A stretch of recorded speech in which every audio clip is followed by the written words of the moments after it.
விறுவிறுப்பான அரசியல் நிகழ்வுகள் குறித்த ஆய்வுகள், நியாயங்களின் நிறம் மாறாத கூர்மையான விமர்சனங்கள், தீமைகளை சுட்டெரிக்கவும் நல்ல அரசியலை வளர்த்தெடுக்கவும் அறிவார்ந்த விவாதங்கள், இளைய தலைமுறையிடம் விழிப்புணர்வை ஊட்டும் விரிவான வரலாற்று விளக்கங்கள், கலை, இலக்கியம், ஆன்மீகம், பண்பாடுகளை படம் பிடித்து காட்டும் கருத்தோவியங்கள் வாரந்தோறும் உங்கள் தமிழருவி தர்பாரில் அணிவகுக்கும்.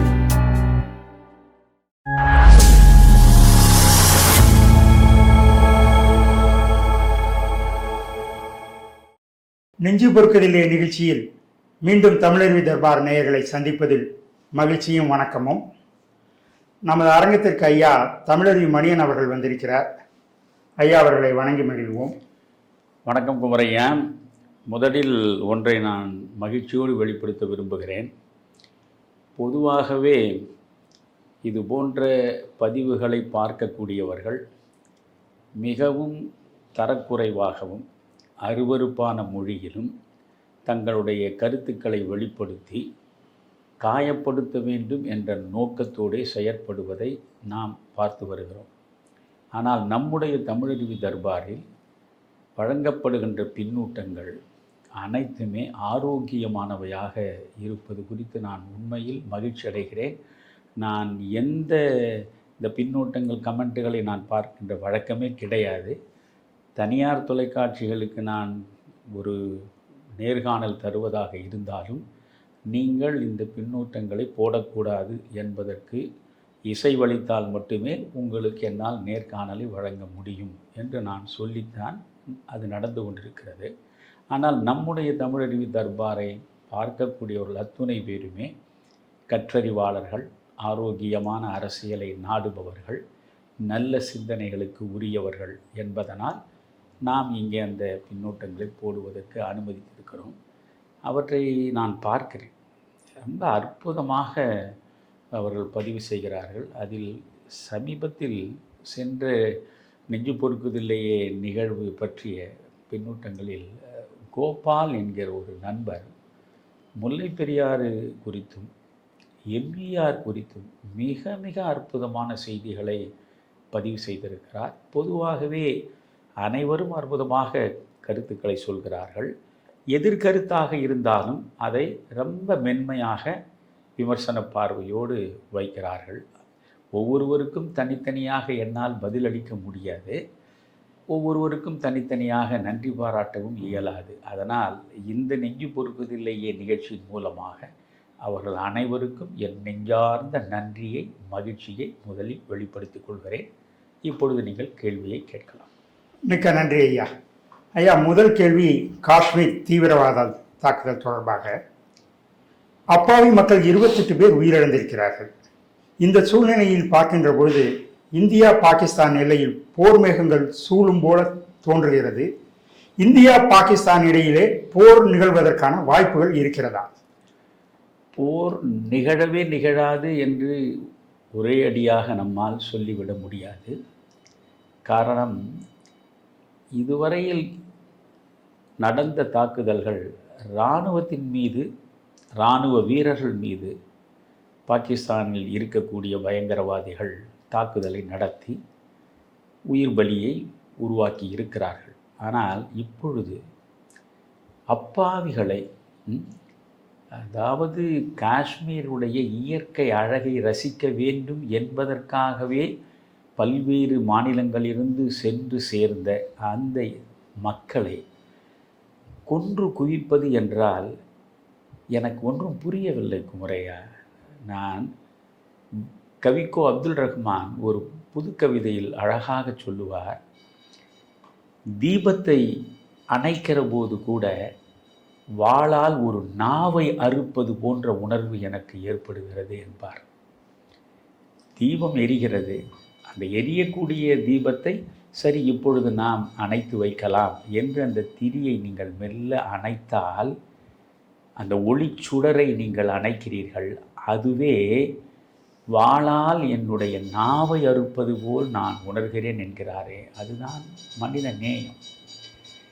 ஆனால் எப்படி இவர்களால் இப்படி அரக்கத்தனமாக ஒரு வன்மத்தோடு எளிய மக்களை அப்பாவி மக்களை, எந்த பிரச்சனைகளிலும் தங்களை ஈடுபடுத்தி கொள்ளாதவர்களை கொன்று குவிக்கிறார்கள் என்பது இன்று வரையில் எனக்கு புரியவே இல்லை. பொதுவாகவே போர் என்ற ஒன்று எந்த நிலையிலும் எப்பொழுதும் யாருக்கும் இடையிலும் எந்த நாட்டுக்கு இடையிலும் வரக்கூடாது என்பதுதான் என் பிரார்த்தனை. அந்த போர் நடப்பதற்கான களம் சரியா தவறா என்பது வேறு. ஆனால் சில நேரங்களில் அஹிம்சா பரமோ தர்ம என்றுதான் இந்து சமயம் சொல்கிறது. கடைபிடிக்க வேண்டிய தர்மங்களிலேயே உன்னதமானது அஹிம்சை தான். எந்த உயிருக்கும் எந்த விதமான தீமையையும் ஏற்படுத்திவிடக்கூடாது, எந்த உயிருக்கும் எந்த விதமான வருத்தத்தையும் வழங்கிவிடக்கூடாது என்ற வாழ்க்கை முறைதான் உள்ளதிலேயே மிகச்சிறந்த ஒரு வாழ்க்கை முறை என்று இந்து சமயம் போற்றுகிறது. ஆனால் இதுபோன்ற சூழலில் எப்படி அஹிம்சையை நம்மால் காப்பாற்ற முடியும்? இவர்களுக்கு ஒரு பாடத்தை கற்பிக்க வேண்டிய அவசியம் நேருகிறது அல்லவா? தொடர்ந்து பாகிஸ்தான் பல்வேறு வடிவங்களில் இந்தியாவிற்கு எதிராகவே செயற்படுவதும், இந்தியாவினுடைய அமைதியை குலைப்பதும், இந்தியாவினுடைய வளர்ச்சி பாதையில் தடுப்பணைகளை போடுவதும் தங்கள் தொழிலாகவே ஏற்றுக்கொண்டிருக்கிற நிலையில் இப்படிப்பட்டவர்களுக்கு சரியான பாடத்தை புகட்ட வேண்டும் என்று இந்திய அரசு நினைத்தால் அதில் மாற்று கருத்து ஒன்றும் கிடையாது. ஒட்டுமொத்த இந்திய மக்களும் கட்சி பேதங்களை மீறி மோடி அரசுக்கு பின்னாலே நிற்பார்கள் என்பதில் இருவேறு கருத்துக்கு இடமில்லை. கொல்லப்பட்டவர்கள், எனக்கு அங்கேதான் கொல்லப்பட்டவர்கள் 26 பேர் என்றால் இந்துக்கள் கொல்லப்பட்டார்கள் என்று சொல்வது தேவையில்லை. இந்தியர்கள் கொல்லப்பட்டார்கள் என்பதுதான், அதுதான் சரியான பார்வை. இந்தியர்கள் கொல்லப்பட்டார்கள். அவர் இந்துவாக இருக்கட்டும், இஸ்லாமியராக இருக்கட்டும், கிறித்துவராக இருக்கட்டும், இந்தியர்கள் கொல்லப்பட்டிருக்கிறார்.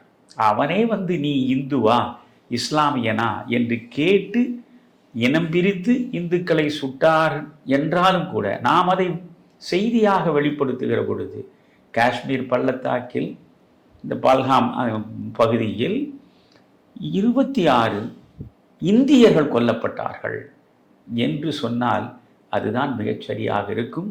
அங்கே அந்த படுமோசமான சூழலிலிருந்து தப்பி பிழைத்து வந்தவர்கள் நெஞ்சம் நெகிழ்ந்து பேட்டி கொடுத்திருக்கிறார்கள்.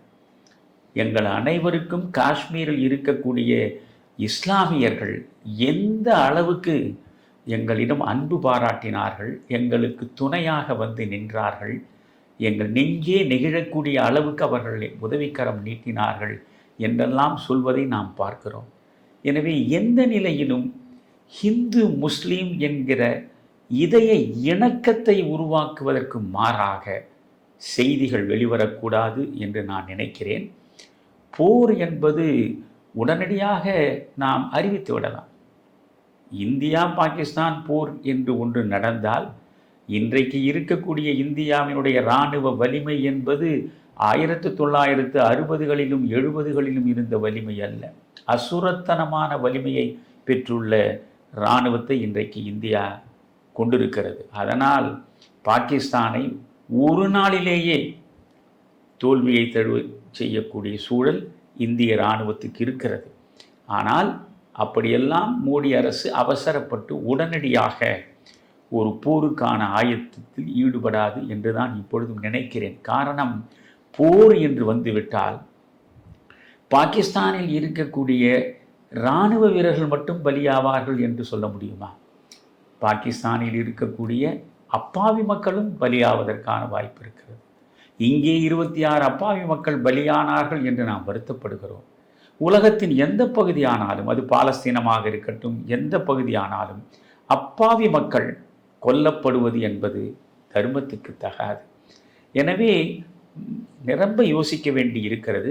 2 நாடுகளுக்கு இடையே ஒரு போர் நடக்கிறது என்றால் அதற்கு உலக நாடுகள் எப்படி எதிர்வினை ஆற்றுகின்றன என்பதெல்லாம் நாம் பார்க்க வேண்டும்.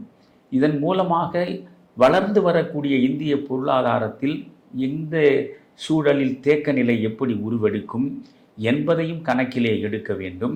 இப்படி எல்லாவற்றையும் கணக்கில் எடுத்துத்தான் இந்திய அரசு ஒரு முடிவுக்கு வரும் என்று நினைக்கிறேன். ஆனால் எப்படி பார்த்தாலும் இப்படி மிக கேவலமாக, மிக அரக்கத்தனமாக, இருதயமே இல்லாத நிலையில் செயற்பட்டிருக்கிற இந்த பயங்கரவாதிகள், அந்த பயங்கரவாதிகளுக்கு எல்லாவித பாதுகாப்பையும் மறைவிடத்தையும் தந்து ஆதரிக்கக்கூடிய பாகிஸ்தான் அதற்கு உரிய பாடத்தை நிச்சயம் தந்தாக வேண்டும். அதை எப்படி பாகிஸ்தானில் இருக்கக்கூடிய பொதுமக்கள் பாதிக்கப்படாத வகையில் தருவது என்பதையெல்லாம் ஆழ்ந்து யோசித்து அதற்கு சரியான நடவடிக்கையை இந்திய அரசு எடுக்கும் என்று நான் நம்புகிறேன். அப்படி நடக்க வேண்டும் என்று பிரார்த்திக்கிறேன். மிக்க நன்றி ஐயா. இப்போது அடுத்த கேள்விக்கு செல்வோம் ஐயா. அமைச்சர் பொன்முடி, செந்தில் பாலாஜி, துரைமுருகன் என்று அனைவருக்கும் நீதிமன்றத்தின் மூலம் நெருக்கடிகள் தொடர்ந்து கொண்டிருக்கின்றன. டெமாக்கிள்ஸ் ஸ்வர்ட் என்பது போல இவர்கள் தலைக்கு மேல் கத்தி தொங்கிக் கொண்டிருக்கிறது. இப்படிப்பட்ட சூழ்நிலையை மு.க. ஸ்டாலின் எப்படி எதிர்கொள்வார் என்று நீங்கள் நினைக்கிறீர்கள் ஐயா? நான் அடிக்கடி சொல்வதுதான், தர்ம சங்கடம் என்பது யோகியர்களுக்கு மட்டும்தான் உண்டு என்று ராஜாஜி சொன்ன பொன்மொழி இருக்கிறதே, அது ஒரு ஆழ்ந்த அர்த்தமுள்ள பொன்மொழி. எனவே ஒரு யோகியராக இருப்பவருக்கு தான் தர்ம சங்கடம் வரும். ஒரு தவறை செய்வது என்கிற நிலையில் இந்த தவறை செய்தால் என்ன விளைவு ஏற்படும், இது செய்யக்கூடியதா, செய்வது சரியில்லையே என்றெல்லாம் யோசிக்கக்கூடிய மனநிலை, அதுதான் ஒரு தர்ம சங்கடம். அந்த அறத்துன்பம், அந்த அறத்துன்பம் என்பது யோகியர்களாக இருப்பவர்களுக்கு மட்டும்தான் வரும். இரண்டாவது, ஊரில் ஒரு பழமொழி உண்டு, மானங்கெட்டவன் பெரிய மனுஷன் என்று. சர்வசாதாரணமாக கிராமத்தில் மக்கள் புழங்குகிற பேச்சுக்களில் இது ஒன்று, மானங்கெட்டவன் பெரிய மனுஷன் என்று. இன்றைக்கு மானங்கெட்ட அரசு தான் திராவிட மாடல் அரசாக இருக்கிறது. தார்மீக தகுதி இருக்கிறதா இந்த அரசு நீடிப்பதற்கு? தார்மீக தகுதி இருக்கிறதா முதல்வராக ஸ்டாலின் அந்த நாற்காலியில் அமர்ந்து பரிபாலனம் செய்வதற்கு? யோசியுங்கள். ஒரு செந்தில் பாலாஜியை பார்த்து உச்சநீதிமன்றம் தெளிவாக கேட்கிறது, ஒன்று உங்களுக்கு சுதந்திரமா அல்லது சிறைவாசமா? எவ்வளவு தெளிவாக கேட்கிறது இல்லையா? ஃப்ரீடம் ஆர் போஸ்ட், உங்களுக்கு பதவிதான் முக்கியமா சொல்லிவிடுங்கள், அல்லது ஜாமீனில் சுதந்திரமாக வெளியே நடமாடுவது முக்கியமா சொல்லிவிடுங்கள் என்று மிக தெளிவாக தன்னுடைய என்ன சொல்வது, அந்த இப்படியும் ஒரு அரசு, இப்படியும் அமைச்சர்கள், இப்படியும் மனிதர்கள், இவர்களை எப்படி எதிர்நோக்கி எந்த வார்த்தைகளில் விளக்குவது என்று உச்சநீதிமன்றமே தயங்கக்கூடிய அளவுக்குத்தான் அந்த வார்த்தைகளை அது எடுத்து வெளியே போட்டிருக்கிறது. இதற்கு பிறகும் செந்தில் பாலாஜி அசையவில்லை, ஸ்டாலின் அசையவில்லை. திராவிட முன்னேற்ற கழக அரசில் ஒரு சின்ன சலனமோ சலசலப்போ இல்லை. திராவிட முன்னேற்ற கழக அரசை தூக்கி பிடிப்பதையே தங்கள் வாழ்கால கடமையாக நெஞ்சில் ஏற்று அதை ஒரு தவமாக இயற்றி கொண்டிருக்கின்ற கூட்டணி கட்சிகளில் உள்ள மாபெரும் தலைவர்கள் ஒருவர் கூட இதற்கு எதிராக வாயசைக்கவில்லை. யாருக்கும் வெட்கமில்லை ஐயா. அதுதான் எப்படி நினைத்து பார்க்கவே வெட்கமாக இருக்கிறது. அவர்கள் ஒரு கூட்டணி என்பது தேர்தல் காலத்தில் தேர்தல் வெற்றியை நோக்கி உருவாக்கப்படுவது, அவ்வளவுதானே தவிர அது கொள்கை கூட்டணி இல்லை. கொள்கை கூட்டணி என்றால் நீங்கள் தனித்தனி கட்சிகளாக இருக்க வேண்டிய அவசியமே இல்லை. எல்லோருக்கும் ஒரு கொள்கை தான் என்றால் எல்லோரும் ஒன்றாக ஒரு கொடியின் ஒரு கட்சியின் பெயரில் நீங்கள் இணைந்து விட வேண்டியது தானே. இந்துத்துவ எதிர்ப்பு என்பதுதான் எங்கள் அனைவருடைய கொள்கை என்று ஒரு பக்கம் மார்க்சியவாதிகளும் இன்னொரு பக்கம் விடுதலை சிறுத்தைகளும் திரும்ப திரும்ப சொல்லிக் கொண்டிருக்கிறார்கள். சரி, இந்துத்துவ கொள்கையை எதிர்ப்பதில் நீங்கள் காட்டக்கூடிய அந்த உறுதிப்பாட்டை நான் ஏற்றுக்கொள்கிறேன். ஒரு கொள்கை என்பது ஒவ்வொருவருக்கும் தனித்தனியாக இருக்கும். அந்த கொள்கையில் நீங்கள் நிலையாக நிற்கிறீர்கள், உறுதியோடு நிற்கிறீர்கள் என்பதை நான் ஏற்றுக்கொள்கிறேன். ஆனால் ஒரு அரசு செய்யக்கூடிய தவறுகளுக்கு எதிராக வாயை கூடவா நீங்கள் திறக்கக்கூடாது? அதுவும் உச்ச நீதிமன்றம் இவ்வளவு கடுமையாக இந்த பாலாஜிக்கு எதிராக கருத்துக்களை வழங்கி இருக்கிறது. அதை பற்றி நீங்கள் கவலைப்படுவதாக தெரியவில்லை. உயர் நீதிமன்றம் பொன்முடிக்கு எதிராக வழக்கை அவர்களே எடுத்து நடத்துவது என்கிற அளவுக்கு வந்து நின்றிருக்கிறார்கள். ஏனென்றால் பொன்முடியினுடைய அருவருப்பான அந்த வார்த்தைகள் இந்து சமயத்தில் நம்பிக்கை கொண்ட அனைவரையும் பாதிக்கக்கூடியதாக இருக்கிறது. என்ற நிலையில் அதை ஒரு வழக்காக வைப்பதற்கு முயல்கிறார்கள். அதன் காவல்துறையில் அதை போய் ஒரு கம்ப்ளைண்டாக கொடுத்தால், புகாராக கொடுத்தால், அதை ஏற்று வழக்கு பதிவு செய்வதற்கு இந்த தமிழ்நாட்டில் எந்த காவல்துறையும் சரியா முன்வரவில்லை.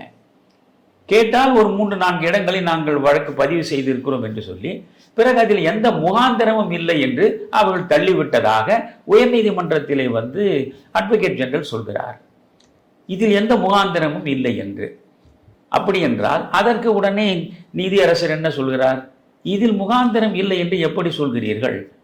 நீங்களே தவறினால் காவல் நிலையங்களில் இந்த வழக்கு பதிவு செய்யப்படவில்லை என்றால் இந்த வழக்கை உயர்நீதிமன்றமே எடுத்துக்கொள்ளும் என்று சொல்லி இப்பொழுது அரசுக்கும் பொன்முடிக்கும் எதிராக நோட்டீஸ் அனுப்பப்பட்டிருக்கிறது. இது ஒரு பக்கம். நீங்கள் துரைமுருகன் இப்பொழுது நீங்கள் பார்த்தால், துரைமுருகனிலிருந்து, கண்ணப்பனிலிருந்து, நம்முடைய விருதுநகர் சாத்தூர் KKSSR இப்படி தெங்கம் தென்னரசு வரையில் ஒவ்வொருவருக்கும் எதிராக போடப்பட்ட வழக்குகள் அந்தந்த கீழமை நீதிமன்றங்களிலேயே முடிக்கப்பட்டு, இதில் ஒரு பிரச்சனையும் இல்லை, இதில் ஊழலுக்கான எந்த முகாந்திரமும் இல்லை என்று எல்லாமே தள்ளுபடி செய்யப்பட்டு விட்டன. அப்படி தள்ளுபடி செய்யப்பட்ட வழக்குகளை எல்லாம் நீதியரசர் ஆனந்த் வெங்கடேஷ் மறு விசாரணைக்கு உட்படுத்தி இருக்கிறார்.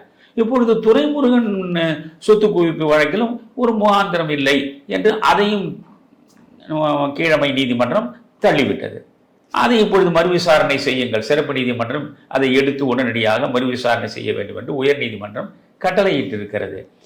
இப்படி நீங்கள் பார்த்தால், துரைமுருகனுக்கு எதிராக ஒரு நீதிமன்றத்தின் விமர்சனம், செந்தில் பாலாஜிக்கு எதிராக ஒரு நீதிமன்றத்தின் விமர்சனம், பொன்முடிக்கு எதிராக ஒரு நீதிமன்றத்தின் விமர்சனம், இப்படி பல்வேறு நிலைப்பாடுகளுக்கு இடையில் கொஞ்சமும் சலனம் இல்லாமல், எதை பற்றியும் கவலைப்படாமல், அறச்சிந்தனைக்கு அணுவளவும் இடம் தராமல் ஒரு ஆட்சியை நடத்துவது என்றால், இப்படிப்பட்ட ஆட்சிக்கு பெயர்தான் திராவிட மாடல் ஆட்சி என்பதை ஸ்டாலின் நமக்கு தெளிவாக விளக்கி இருக்கிறார். இவற்றுக்கெல்லாம் பதில் சொல்ல வேண்டிய காலம் ஒன்று இருக்கிறது. கண்ணதாசன் ஒரு திரைப்பாடலில் மிக அழகாக எழுதியிருப்பார். சட்டம் ஏமாந்து போனாலும் போகும், தருமம் ஒரு நாளில் பழி வாங்கி தீரும். ஆனால் இப்பொழுதே சட்டம் பெரிதாக ஏமாந்து விடவில்லை. அப்படியே சட்டம் ஏமாந்து போனாலும் தருமம் ஒரு நாளில் பழி வாங்கி தீரும். அந்த தருமம் பழி வாங்கக்கூடிய நாள் தான் 2026 வர இருக்கக்கூடிய சட்டமன்ற தேர்தல். அன்றைக்கு தருமத்தின் தூதுவர்களாக தமிழகத்தின் வாக்காளர்கள் வாக்குச்சாவடிகளுக்கு சென்று சரியான தீர்ப்பை, தண்டனையை வழங்குவார். அதில் ஒன்று மாற்று கருத்தில்லை. 2026 மக்கள் நல்ல தீர்ப்பை வழங்குவார்கள் என்று நம்புவோம். அதை நோக்கி அதிமுகவும் பாஜகவும் கூட்டணி அமைத்திருப்பதாக தெரிகிறது. இப்படி இருக்கின்ற பொழுது திமுகவை நோக்கி பாமக நகர்வது போல தெரிகிறது. அப்படி பாமகவும் திமுகவும் கூட்டணி அமைத்தால் விடுதலை சிறுத்தைகள் அந்த கூட்டணியில் இருப்பார்களா? நீங்கள் இந்த சூழலை எப்படி பார்க்கிறீர்கள் ஐயா? இவையெல்லாம் யூகங்களாக வரக்கூடிய செய்திகள் தான். அதாவது டாக்டர் ராமதாஸ் அவர்களை நேரிடையாக திமுகவின் உறுப்பினர்கள் அல்லது திமுகவில் இருக்கக்கூடிய வன்னியர்களின் பிரதிநிதியாகவே தன்னை காட்டிக்கொள்கிற, வன்னியர்களை அமைதிப்படுத்த வேண்டும் என்றால் அல்லது டாக்டர் ராமதாஸிடம் உறவை உருவாக்கி கொள்ள வேண்டும் என்றால் எப்பொழுதும் கலைஞர் 2 பேரை பயன்படுத்தி கொள்வார். அவர் முதலில் வீரபாண்டி ஆறுமுகத்தை தான் முதலில் பயன்படுத்துவார். அதற்கு பிறகு துரைமுருகனை பயன்படுத்துவார். பின்னாளில் ஜெகத் ரட்சகனையும் சேர்த்து கொள்வார். ஆக வன்னியர் பிரச்சனையா, வன்னியர்கள் மூலமாக அணுகுவது, இப்படி ஜாதி ரீதியாக பிரச்சனைகளை ஜாதிக்காரர்களை வைத்தே அணுகுகிற சாணக்கியத்தனத்தை எல்லாம் கலைஞர் தான் அறிமுகப்படுத்தினார். இப்பொழுது துரைமுருகனை நேரடியாக டாக்டர் ராமதாஸை சந்தித்தார், அல்லது ஜெகத் ரட்சகன் நேரடியாக டாக்டர் அன்புமணியை சந்தித்தார், பேச்சுவார்த்தை நடக்கிறது என்றெல்லாம் தெளிவாக செய்திகள் வந்தால்தான் நாம் அது குறித்து நம்முடைய கருத்தை சொல்லலாம். ஆனால் பாமகவை பொறுத்தவரையில் அது எந்த நேரத்தில் எந்த முடிவு எடுக்கும் என்று யாராலும் கணிக்க முடியாது. சொல்லப்போனால் அவர்களாலேயே கணிக்க முடியாது. ஏனென்றால் அந்த ஸ்டாக் டேக்கிங் என்பார்கள் இல்லையா, அவர்கள் இறுதி நாள் வரையில் அவர்கள் தங்கள் கட்சிக்கு எது நன்மையை தரும், எந்த இடத்தில் இருந்தால் நமக்கு நல்லது என்பதை அவர்கள் ரொம்ப யோசித்து ஒரு முடிவுக்கு வருவார்கள். நான் அதை குறை கூறவில்லை. ஏனென்றால் ஒரு கட்சியை நடத்தக்கூடியவர்கள் அந்த கட்சி வெற்றி பாதையில் வலம் வர வேண்டும் என்பதற்காகத்தான் வியூகம் அமைப்பார்கள். அந்த கட்சி ஆட்சி நாற்காலியில் போய் அமர வேண்டும் என்றுதான் ஆசைப்படுவார்கள். அதற்கு என்னென்ன சாத்தியக்கூறுகள் இருக்கின்றன என்று அவர்கள் ஆய்வு நடத்துவார்கள். அப்படி சாத்தியக்கூறுகள் எவை சரியாக அமைகின்றன என்று பார்த்து அந்த நேரத்தில் ஒரு கூட்டணியில் அவர்கள் இடம்பெறுவார்கள். இவற்றை பற்றியெல்லாம் நாம் அதிகமாக பேசுவதற்கு இல்லை. ஆனால் பாமகவுக்கென்று ஒரு குணம் இருக்கிறது.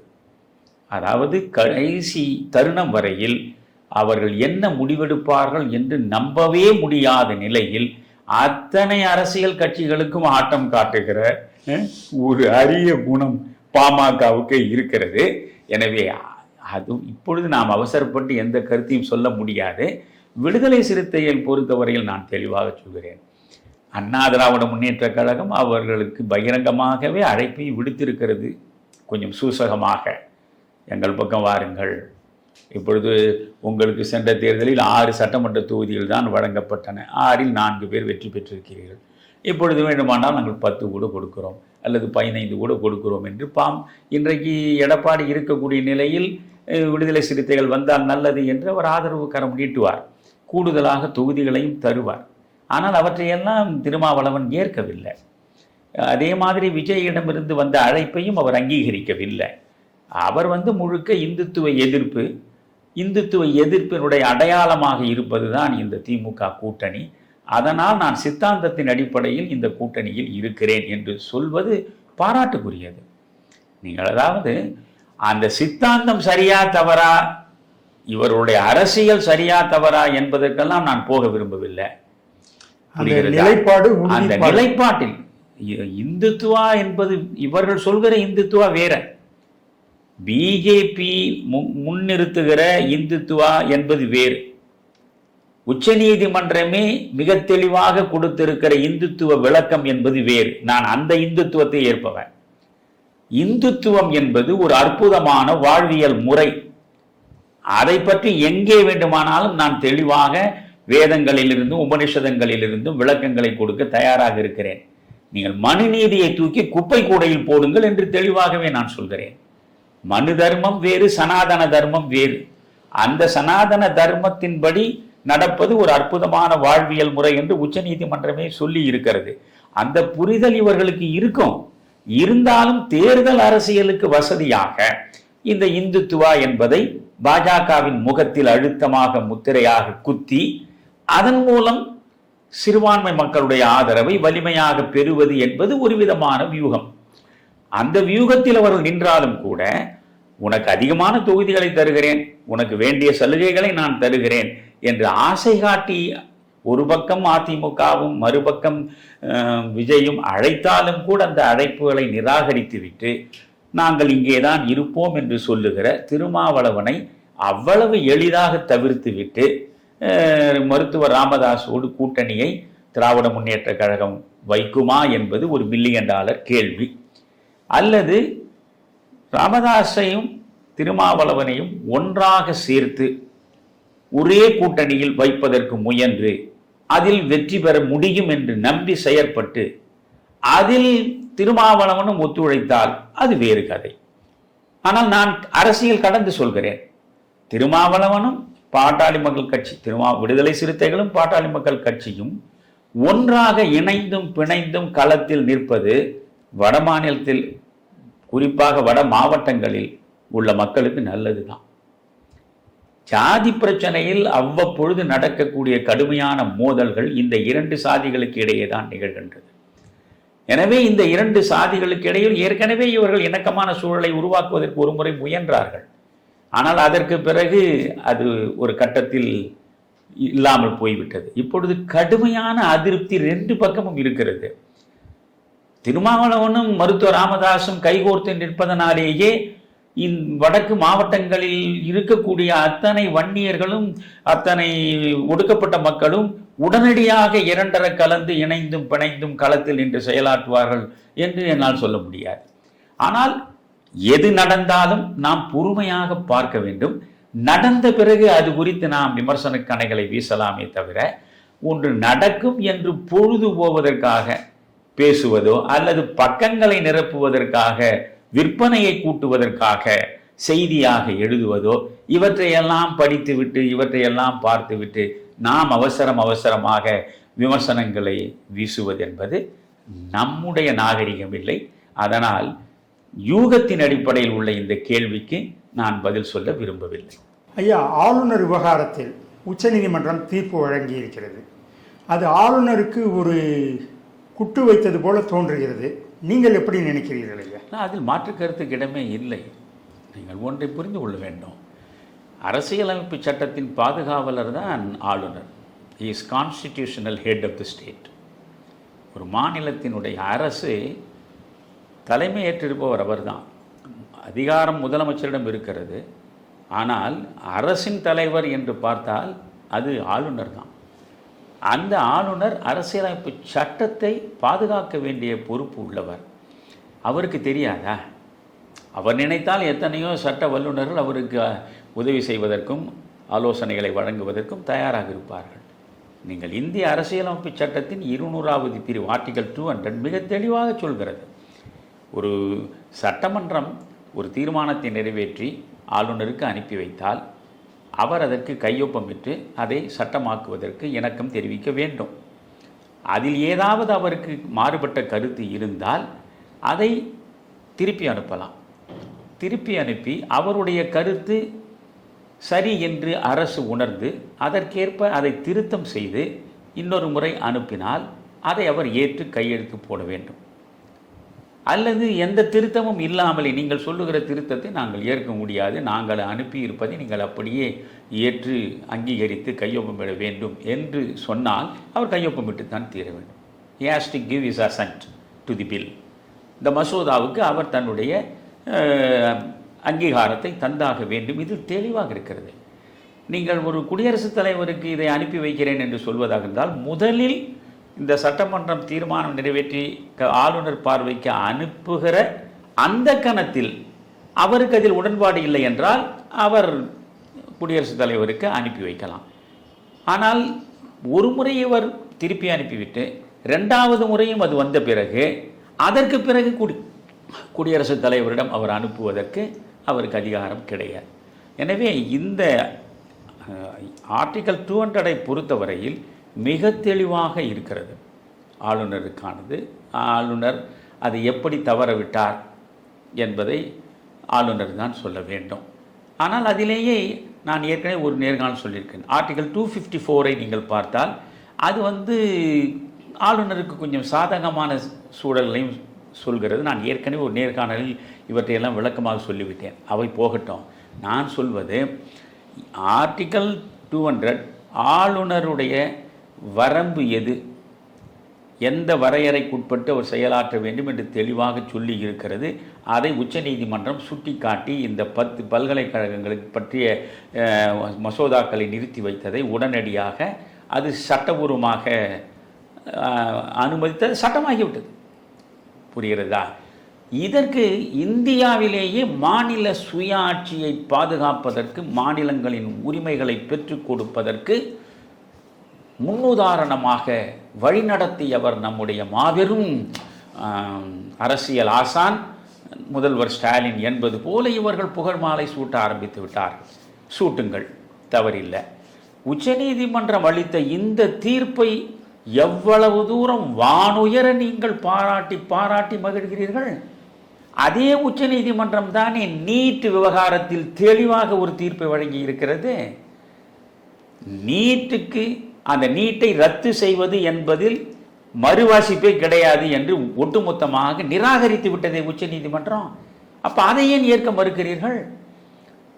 உங்களுக்கு சாதகமாக ஒரு தீர்ப்பு வந்தால் ஆஹா, உச்சநீதிமன்றம் எப்படி ஜனநாயகத்தின் பாதுகாவலனாக இருந்து சட்டத்தை பாதுகாக்கிறது, மாநில உரிமைகளை பாதுகாக்கிறது, எப்படி ஜனநாயக கடமைகளை நிறைவேற்றுகிறது என்று பாராட்டுகிறீர்கள். ஆனால் உங்களுக்கு எதிராக ஒரு உச்சநீதிமன்றத்தினுடைய தீர்ப்பு வருகிற பொழுது அதை ஏன் ஏற்க மறுக்கிறீர்கள்? அப்படியானால் நீங்கள் ஆளுநர் விவகாரத்தில் உச்சநீதிமன்றம் கொடுத்த தீர்ப்பு அற்புதமானது என்று பாராட்டுகிற அதே நேரத்தில் நீட் விவகாரத்தில் உச்சநீதிமன்றம் கொடுத்த தீர்ப்பு தான் இறுதியானது, அதை மாற்ற முடியாது என்ற நிலையில் நாங்கள் ஏற்றுக்கொள்கிறோம். நீட்டு குறித்து எங்களுக்கு மாறுபட்ட கருத்து இருந்தாலும் ஆனால் உச்சநீதிமன்றத்தின் தீர்ப்பு இறுதியானது என்கிற நிலையில் அதை நாங்கள் ஏற்றுக்கொள்கிறோம் என்று சொன்னால் இந்த மாணவர்களின் எதிர்காலமாவது பாழ்பட்டு போகாமல் பாதுகாக்கப்படுமே. அதை செய்யாமல் இன்று வரையில் நீட்டை ரத்து செய்வதற்கு எங்களிடம் ஒரு ரகசியம் இருக்கிறது, அந்த ரகசியத்தை நாங்கள் வெளிப்படுத்துவோம் என்று இளவரசர் உதயநிதி சொன்னார். அந்த ரகசியம் என்ன என்று பிறகு போட்டு உடைத்து விட்டார்.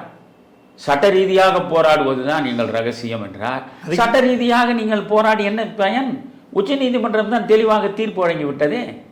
நீங்கள் எங்கே சட்ட ரீதியாக அதை போராடி அதற்கு மறு விசாரணைக்கு உட்படுத்தி அதில் ஒரு மாற்று கருத்தை உச்சநீதிமன்றம் கொண்டு வருவதற்கான வழிமுறைகளை மேற்கொண்டீர்களா? இல்லை, நீங்கள் தமிழ்நாட்டில் இருக்கக்கூடிய மக்கள் அத்தனை பேரும் நீட்டுக்கு எதிராக கிளர்ந்து எழுகிறார்கள் என்பதை மத்திய அரசுக்கு உணர்த்துவதற்காக நாங்கள் கையெழுத்து இயக்கம் நடத்துகிறோம் என்று சொல்லி 1 கோடி கையெழுத்துக்கள் வாங்குவோம் என்று 50 லட்சத்திற்கும் மேற்பட்டவரிடம் கையெழுத்துக்களை பெற்றுவிட்டோம் என்று சொல்லி சேலத்தில் நடந்த திராவிட முன்னேற்ற கழக மாநாட்டில் அந்த விண்ணப்பங்கள் பெற்ற விண்ணப்பங்களை எல்லாம் நீங்கள் காட்டினீர்கள். அதற்கு பிறகு மாநாடு முடிந்தது. இந்த அத்தனை விண்ணப்பங்களும் குப்பையில் கிடந்தது. நீங்கள் குடியரசுத் தலைவர் முர்மு அவர்களிடம் கொண்டு போய் கொடுப்பது தானே உங்களுடைய நோக்கம். அதையே நீங்கள் இதுவரை செய்யவில்லை. எவ்வளவு கேவலமாக, எவ்வளவு மலினமாக இந்த மக்களை ஏமாற்றுவதற்காக ஒவ்வொரு பிரச்சனையும் இவர்கள் எடுத்து திசை திருப்புகிறார்கள் என்பதை பார்க்கிற பொழுதுதான் நமக்கு வருத்தமாக இருக்கிறது. இந்த சட்டம் வந்தபோது அமைச்சராக இருந்தவரை திமுகவை சேர்ந்த காந்தி, அதுதான் நான் பலமுறை சொல்லிட்டோமே. அதுதான் யோகியனுக்கு தர்ம சங்கடம்னு முதலே சொல்லிட்டேனே. நீங்க நீங்க அதில் மட்டுமா நீங்க மாநில சுயாட்சியை பற்றி பேசுகிறீர்களே, மாநில அதிகாரங்களை மொத்தமாக பறித்தெடுத்தது இந்திரா காங்கிரஸ் தானே. கல்வியை பொதுப்பட்டியலுக்கு கொண்டு போனது இந்திரா காந்தி தானே. அந்த இந்தியாவினுடைய ஆட்சி மொழியாக கொண்டு வந்து சேர்த்ததும் காங்கிரஸ் தானே. நீங்கள் இந்தியை எதிர்க்கிறீர்கள், மும்மொழி கொள்கையை எதிர்க்கிறீர்கள், மாநில சுயாட்சிக்கு குரல் கொடுக்கிறீர்கள், கல்வி பொதுப்பட்டியலில் இருப்பது குறித்து கவலைப்படுகிறீர்கள். ஆனால் இவை அத்தனையையும் செய்து முடித்த காங்கிரசினுடைய தோள் மீது நீங்கள் தோல் உரச கூட்டணி அமைத்து ராகுல் காந்தியினுடைய தலைமையில் இந்தி கூட்டணி அமைவதற்கு எவ்வளவு பாடுபட்டீர்கள் நான் கேட்கிறேன். அதனால் இவர்களிடம் நான் தான் சொல்வேனே, எப்படியாவது மக்களை ஏமாற்றி ஆட்சியை கைப்பற்றுவது, ஆட்சியை கைப்பற்றி அதிகார நாற்காலில் அமர்ந்து விட்டால் அந்த அதிகாரத்தை பயன்படுத்தி தவறான வழியில் பொது சொத்தை சூறையாடுவது. அப்படி பொது சொத்தை சூறையாடி கோடி கோடியாக குவித்து ஒரு 10 தலைமுறைக்கு சேர்த்து வைத்து விட்டு செத்து போவது. இதற்கு மேல் என்ன இருக்கிறது உங்களுடைய நோக்கம்? அதில் கூட ஒரு முறை இருக்கிறதா? நீங்கள் முதலில் ஒரு லஞ்சத்தை பெற முயற்சிக்கிறீர்கள். அதற்காக நீங்கள் ஒவ்வொன்று இப்பொழுது நேர்வை எடுத்துக்கொள்ளுங்களேன். இந்த தமிழ்நாட்டில் இருக்கக்கூடிய அத்தனை நகராட்சிகள், அத்தனை உள்ளாட்சி துறைகள் உள்ள டெண்டர்கள் அனைத்திலுமே ஊழல் நடந்திருக்கிறது என்று இப்போ இடி சொல்கிறது. சரி, அது அனைத்துமே ஊழல் செய்திருக்கிறீர்கள். அந்த ஊழலில் அதிகமான பணத்தை நீங்கள் பெற்றிருக்கிறீர்கள். அந்த பணம் என்ன ஆகிறது என்று அடுத்த கட்டம் போகிற பொழுது சட்டத்திற்கு புறம்பான பண பரிவர்த்தனையில் நீங்கள் ஈடுபடுகிறீர்கள். சட்டத்திற்கு எதிரான பண பரிவர்த்தனை ஈடுபடுவதால் தான் இடி உள்ளே வருகிறது. இல்லை என்றால் அது ஐடியோடு நின்றுவிடும். அப்போ சட்டத்திற்கு புறம்பாக பண பரிவர்த்தனை செய்யக்கூடிய அளவுக்கு நீங்கள் போய் நீங்களே உங்களுக்கான சிறையை நீங்களே உருவாக்கி அந்த சிறை கம்பிகளுக்குள்ளே நீங்களே சிக்கிக்கொள்கிறீர்கள். இந்த சொத்தை இப்படியெல்லாம் சேர்த்து நீங்கள் என்னதான் செய்வீர்கள்? ஐயோ, எனக்கு உண்மையிலே குமரையா பல நேரங்களில் இவர்களை சிந்திக்கிற பொழுது எனக்கு ரொம்பவும் வியப்பாக இருக்கிறது. இப்பொழுது ஜெயலலிதாவை பார்த்தாவது பாடம் கற்றுக்கொள்ள வேண்டாம்? அந்த அம்மையார் எவ்வளவோ கோடி கோடியாக சேர்த்து வைத்திருந்தார். அந்த அம்மையாருக்கு மரணம் வரும் என்று அவர் நினைத்தாரா? சரி, அந்த அம்மையாரை மரணம் தழுவியது. எந்த சொத்து எங்கே இருக்கிறது யாருக்கு தெரியும்? அவ்வளவு சொத்து இருந்தும் அவருடைய உயிரை ஒரு நொடி கூடுதலாக காப்பாற்ற முடிந்ததா? இதையெல்லாம் பார்த்த பிறகு நீங்கள் யோசிக்க வேண்டும். 2000 ஆண்டுகளுக்கு முன்னாலேயே புறநானூற்றில் நக்கீரன் என்கிற புலவன் அழகாக வாழ்வியல் குறித்து தெளிவாக எழுதி வைத்திருக்கிறான். புரியுதுங்களா? தென்கடல் வளாகம் பொதுமையின்றி வெண்குடை நிழற்றிய ஒருமையோர்க்கும் நடுநாள் யாமத்து பகலும் துஞ்சான் கடுமா பார்க்கும் கல்லா ஒருவர்க்கும் உண்பது நாழி உடுப்பவை இரண்டே பிறவும் எல்லாம் ஓரொக்குமே ஆதலின் செல்வத்து பயனே ஈதல் துய்ப்போம் இனினே தப்புன பலவே என்பது 2000 ஆண்டுகளுக்கு முன்னால் புறநானூரில் மதுரை கனக்காயனார் மகன் நக்கீரனார் பாடிய பாடல். நீங்கள் தமிழை பேசுகிறீர்கள், செம்மொழிக்காகவே நீங்கள் பிறப்பெடுத்தவர்கள், தமிழின் பெருமையை உயர்த்துவதற்காகவே நீங்கள் உலா வருபவர்கள். ஆனால் அந்த செம்மொழி என்ற தகுதியை பெறுவதற்கு காரணமாக இருந்ததே சங்க இலக்கியங்கள் தான். சங்க இலக்கியங்களில் இந்த தமிழனுடைய வாழ்வு முறை அனைத்தையும் விளக்கமாக வெளிப்படுத்தக்கூடிய ஆவணமாக இருப்பதே புறநானூறு தான். அந்த புறநானூரில் நக்கீரன் இந்த பாட்டை சொல்கிறான். அவன் என்ன சொல்கிறான்? இந்த கடல் சூழ்ந்த உலகம் வேறு யாருக்கும் பங்கு போகாமல் தான் ஒருவனே தன் கொற்றக்குடையின் கீழ் ஆள்பவனாக இருந்தாலும் நடுநாள் யாமத்து பகலும் துஞ்சான் கடுமா பார்க்கும் கல்லா ஒருவர்க்கும் இரவும் பகலும் தூக்கமே இல்லாமல் வேட்டையாடி அதன் மூலமாக தன் பசியாற்றிக் கொள்வதற்கு தன் வாழ்வை நடத்துவதற்கு முனைகின்ற கல்லாத பாமரனுக்கும் 2 பேருக்கும், ஒருவன் அரசன் இன்னொருவன் வறியவன், இந்த 2 பேருக்கும் என்ன உண்பது நாழி உடுப்பவை இரண்டே. நீ சாப்பிட்ணுன்னா ஓரளவு தான் நான் சாப்பிட முடியும், உடுத்தணுன்னா மேலே ஒரு ஆடை கீழே ஒரு ஆடை அவ்வளவுதான் உடுத்த முடியும். பிறவும் எல்லாம் ஓரொக்குமே, பிற உணர்ச்சிகள் அனைத்தும் அரசனுக்கும் அதுதான், ஆண்டிக்கும் அதுதான், எல்லாருக்கும் அதுதான் பொது. எனவே இதில் என்ன செய்யணும்? செல்வத்து பயனே ஈதல். நீ செல்வம் சேர்க்கலாம், எதற்காக? உனக்காக இல்லை, அடுத்தவனுக்கு கொடுப்பதற்காக. ஏழைக்கும் பாழைக்கும் அனாதைக்கும் அகதிக்கும் தேடி தேடி சென்று அவரவருடைய துயரத்தை துடைப்பதற்காக உன் செல்வத்தை பயன்படுத்த வேண்டும். செல்வத்து பயனே ஈதல் துய்ப்போம் எனினே தப்புன பலவே. எவனுக்கும் எதையும் கொடுக்க மாட்டேன், நானே எல்லாவற்றையும் அனுபவித்து சாவேன் என்று நீ நினைத்தால் அறம் பொருள் இன்பம் வீடு என்ற உறுதி பொருட்கள் எதுவுமே உனக்கு வாய்க்காது என்று எவ்வளவு தெளிவாக புறநானூறு பேசுகிறதே. புழுதி படிந்த புறநானூற்று வீரர்களின் படைக்கு தளபதியாக இருக்கிற ஸ்டாலின் அவர்கள் இதை படித்ததில்லையா? ஸ்டாலினுடைய மாபெரும் போர் தளபதிகளாக ஒரு பக்கம் துறைமுகனும் இன்னொரு பக்கம் நேருவும் அந்த பக்கம் பொன்முடியுமா காட்சி அளிக்கிறார்களே, இவர்கள் யாருமே படித்ததில்லையா? அல்லது படிப்பது என்பது வெறுமனே படிப்பதற்காகத்தான், அதை பின்பற்றுவதற்கு இல்லை என்று முடிவெடுத்து விட்டவர்களா நீங்கள்? கோடி கோடியாக நீங்கள் சேர்த்து வைத்து என்னதான் செய்வீர்கள் எனக்கு புரியல. அதனால தான் நான் ஒரு முடிவுக்கு வந்தேன். இது எய்ட்ஸ் மாதிரி, இது ஒரு இன்க்யூரபிள் டிசீஸ். லட்சத்தை கோடியாக்குவது, கோடியை கோடி கோடியாக ஆக்குவது என்பது ஒரு விதமான தீர்வுக்கே இடமில்லாத ஒரு நோய். அந்த நோய்க்கு இரையானவர்களாகத்தான் இவர்களை எல்லாம் நான் பரிதாபத்தோடு பார்க்கிறேன். இதற்கு மேல் நான் என்ன சொல்ல முடியும்? ஐயா, நீர்வளத்துறை அமைச்சர் துரைமுருகன் சட்டமன்றத்தில் ஒரு பதிலை சொல்லியிருக்கிறார். முல்லை பெரியாறு அணை பற்றிய பிரச்சனை உச்சநீதிமன்றத்தில் இருக்கின்ற பொழுது நாம் எப்படி கேரள அரசை நிர்பந்தப்படுத்த முடியும் என்கிறார். தன்னுடைய திராவிட சகோதரரான பினராயி விஜயனிடம் பேசி இதை தீர்க்க துரைமுருகனால் முடியாதா? இல்லை, அதாவது முல்லை பெரியாறு பிரச்சனை உச்சநீதிமன்றத்தில் இருக்கிறது. அதனால் அந்த உச்சநீதிமன்றம் என்ன தீர்ப்பு வழங்குகிறது, அந்த தீர்ப்புக்காக காத்திருக்கிறோம். இதற்கு இடையில் ஒரு தீர்மானத்தை எப்படி எங்களால் போட முடியும் என்று துரைமுருகன் சொல்கிறார். நான் என்ன கேட்கிறேன், அந்த உச்சநீதிமன்றம் நீட் விவகாரத்தில் தெளிவான தீர்ப்பை தந்திருக்கிறது. நீட் விவகாரத்தில் தெளிவான தீர்ப்பை உச்சநீதிமன்றம் தந்துவிட்ட பிறகும் நீங்கள் சட்டமன்றத்தில் ஏன் தீர்மானம் நிறைவேற்றுகிறீர்கள்? இது முன்னுக்கு பின் முரணாக இல்லையா? இது மக்களை ஏமாத்துறது. அவ்வளவுதான். எல்லாவற்றையும் நீங்கள் இதுதான் இப்போ நீட்டுக்கு பிரச்சனை உச்சநீதிமன்றத்தின் தீர்ப்புக்காக காத்திருக்கிற நீங்கள், அதற்காக பினராயி விஜயனை எந்த கேள்வியும் கேட்டுவிடக்கூடாதுன்னு நினைக்கிற நீங்கள், ஒரு தீர்மானத்தை, கண்டன தீர்மானத்தை போட்டுவிட்டால் காம்ரேடுகளுக்கு கோபம் வந்து விடுமே, வருத்தம் வந்து விடுமே என்று கவலைப்படுகிற நீங்கள் உச்சநீதிமன்றத்தை கைகாட்டுகிறீர்கள். அப்படி என்றால் அந்த உச்சநீதிமன்றம் தானே நீட்டுக்கு தெளிவாக ஒரு தீர்ப்பை வழங்கியிருக்கிறது. அந்த நீட் விவகாரத்தில் ஏன் இதே சட்டமன்றத்தில் நீங்கள் தீர்மானம் போடுகிறீர்கள்? சொல்லட்டும் துரைமுருகன். இவற்றுக்கெல்லாம் அதுதான் பதில். தொடர்ந்து உங்களது தெளிவார்ந்த கருத்துக்களால் தமிழக மக்களை நல்வழிப்படுத்துவதற்கு நன்றி ஐயா. நெஞ்சு பொறுக்குதலே நிகழ்ச்சியில் மீண்டும் ஒரு முறை சந்திப்போம். தமிழறிவு தர்பார் நேயர்களுக்கு நன்றி. வணக்கம் குமரையா. வணக்கம். நன்றி.